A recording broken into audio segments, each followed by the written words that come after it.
Hello, loves. Jamie here. I am sharing this video on August 23rd, and this video is about Mars. Mars is moving into its underworld journey right now. It will be in the underworld from August 23rd to November 22nd this year. So I want to talk a little bit about Mars's cycle, what the overarching theme of Mars's journey right now, its cycle is, what its invitations are for us, and what it means for Mars to be in the underworld at this time.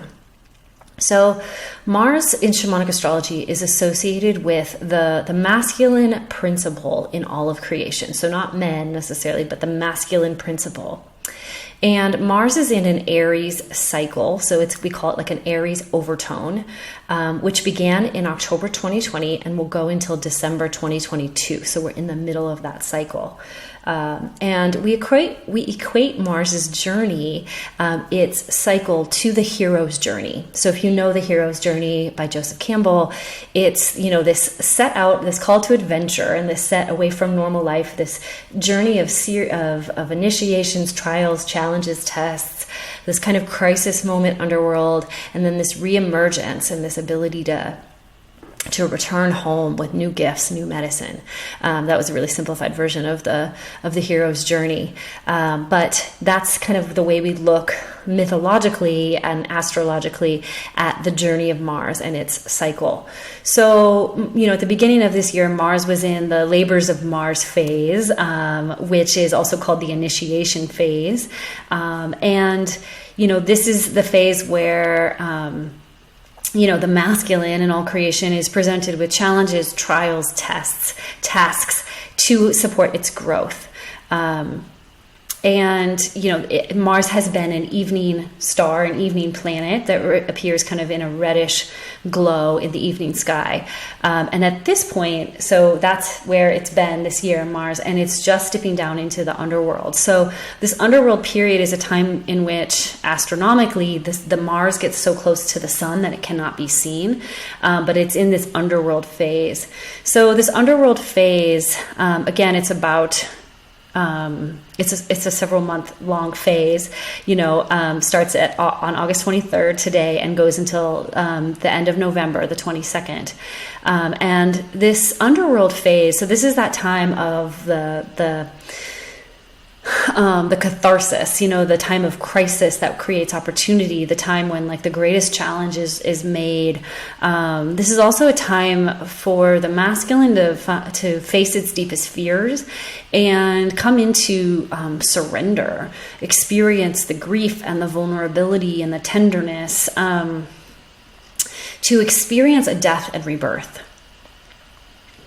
In late November, Mars will reemerge from this underworld cycle and become a morning star, a morning planet, and will be seen in the morning sky for the rest of the year. And this is really the rebirth and return phase. So we're in this period with Mars being in the underworld.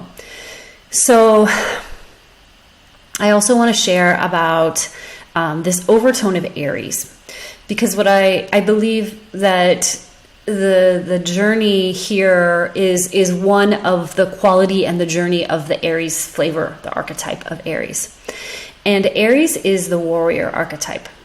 So in its more physically focused, kind of hierarchical sort of way it's been expressed in the patriarchy kind of frequency, it's about war, right? It's, Aries is associated with Mars. It's like the god of war.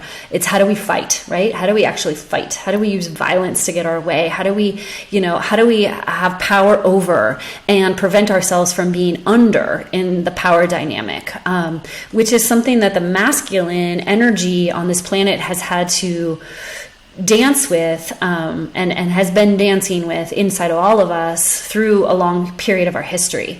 This idea that we can one up somebody, or we can get ahead on the shoulders of others, that's kind of a lower frequency or a less refined or useful frequency of the Aries energy.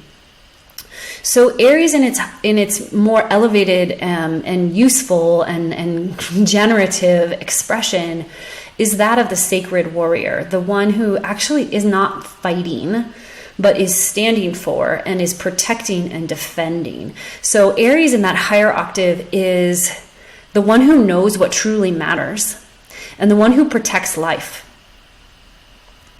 The one who does not have to conquer and overpower and oppress others, but absolutely honors the wholeness, the truth, the sovereignty of all beings and all of life, and is in service to and in reverence of life itself.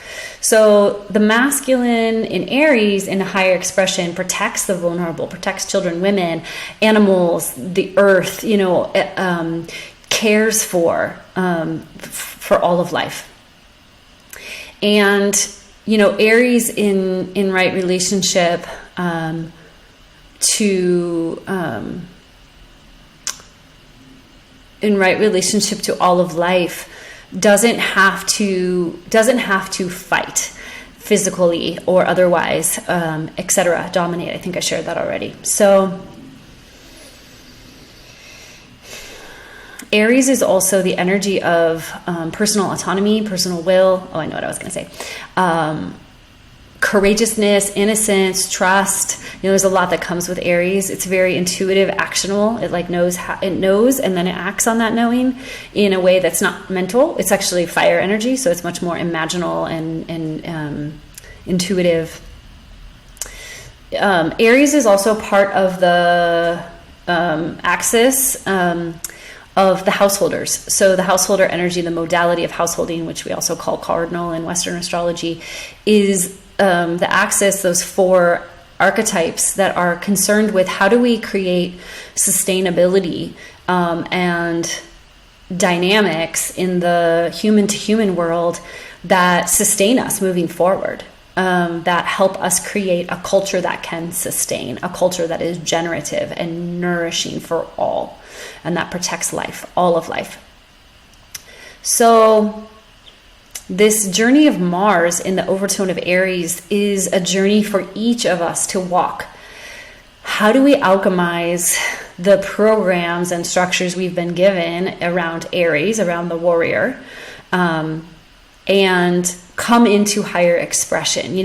Release and let go of all parts of that program that no longer serve, that are not in highest service to life, and come into embodiment of and sacred expression of that higher octave of Aries.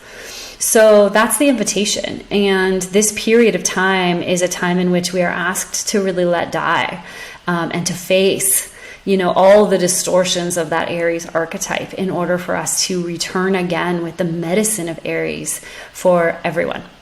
So that's Aries in the underworld. Let me know if you have any questions, and may your journey through the underworld with Mars be rich. All right, bye.